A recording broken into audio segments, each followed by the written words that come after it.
হৰি নাচে কৃষ্ণ বিমল অম্বুজ বদন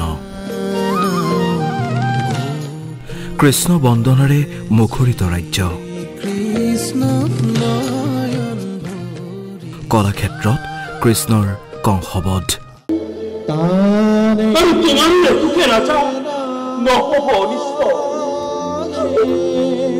শৰৎ কালৰ ৰাত্ৰি অতি বিদুপন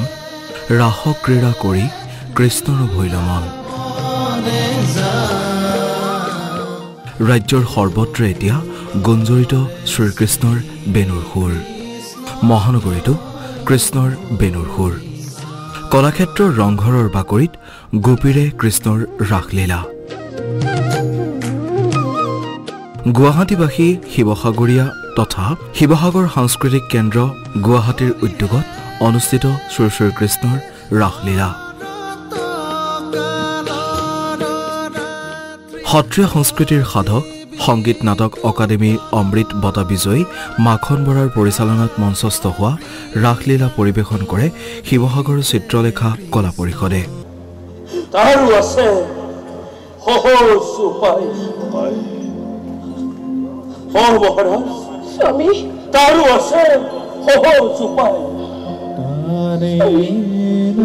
আৰক্ষী আয়ুক্ত তথা ৰাস উদযাপন সমিতিৰ সভাপতি পাৰ্থসাৰথী মহন্তৰ বিশেষ প্ৰচেষ্টাত অনুষ্ঠিত হোৱা ৰাসলীলা উপভোগ কৰে কেইবা শতাধিক দৰ্শকে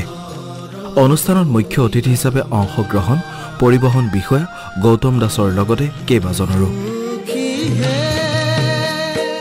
মহানগৰ যিখিনি শিৱসাগৰীয়া ৰাইজ এই সকলো একত্ৰিত হৈ সেই তেখেতক শ্ৰদ্ধা জনাবৰ কাৰণে তেখেতক এটা মানে আমাৰ সমাজত বিশেষকৈ অসমৰ যিটো ৰাইজৰ আগত তেখেতক দাঙি ধৰিবৰ কাৰণে যে তেখেতে এইটো বয়সতো তেখেতে যি আপ্ৰাণ চেষ্টাৰে ৰাসখনি ধৰি ৰাখিছে সেই ৰাসখিনি আমাৰ বিভিন্ন কলা কৌশলী লগত লৈ আজি এই ৰাত মঞ্চস্থ কৰা হৈছে আমাৰ প্ৰখ্যাত এখন ৰাস আছিলে শ্ৰদ্ধাৰ মাখন বৰা ছাৰৰ পৰিচালনা আৰু পৰিকল্পনা ৰাসৰ 52 বছৰ হৈছে সেইখন ৰাস বৰ্তমানলৈকে আৰু 52 বছৰ বৰ্ষতি আমি গুৱাহাটীত অনুষ্ঠিত কৰিবলৈ পাই অতিকে সুখী হৈছোঁ সঞ্চাৰৰ এজন নিৰলস প্ৰচাৰ বিমুখ এজন ব্যক্তি যিজনে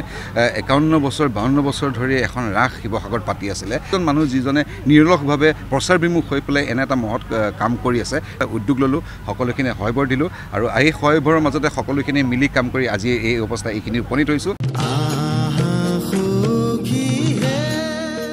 এতিয়া ৰাজ্যৰ প্ৰতিটো প্ৰান্তত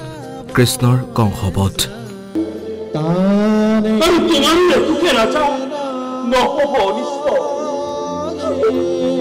সকলোৰে মুখে মুখে কৃষ্ণ ৰাধাৰ বাণী গুৱাহাটীৰ পৰা ভিডিঅ' জাৰ্নেলিষ্ট পাৰ্থৰ সৈতে হীৰক কলিতাৰ ৰিপৰ্ট আসাম টক্স